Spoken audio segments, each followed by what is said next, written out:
Ayan guys, magpainit tayo ng ating kawali.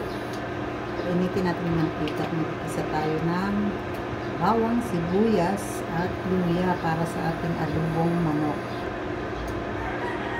Ayan guys, unahin natin igisa yung ating sibuyas. Luya. Ayan, nataramta na naman ang lola nyo. Yung luya naging sibuyas.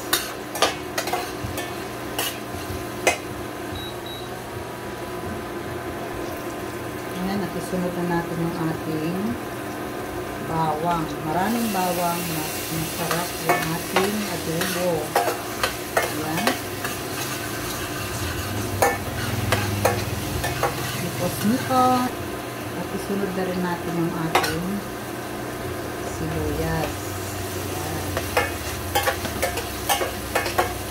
Naluhin na natin hanggang sa ma-brown yung ating sibuyas at saka bawang. Ilagay na rin natin yung ating chicken. Ayan.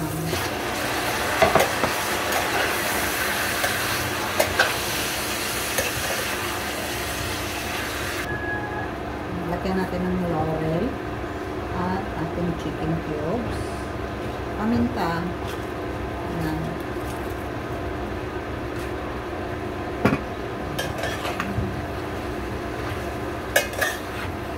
Haluin lang. Lagay natin yung ating suka, toyo, kumo. Matapon pa yung ibang toyo. Ayan. Saka natin haluin. Ayan. Tsaka natin ito ay takpan. Takpan muna natin hanggang sa kumulo. Ayan. Halo. Malapit na maluto yung ating chicken adobo. Lagyan natin ng magic na pampasarap.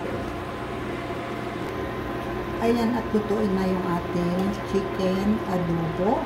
Ayan, thank you for watching.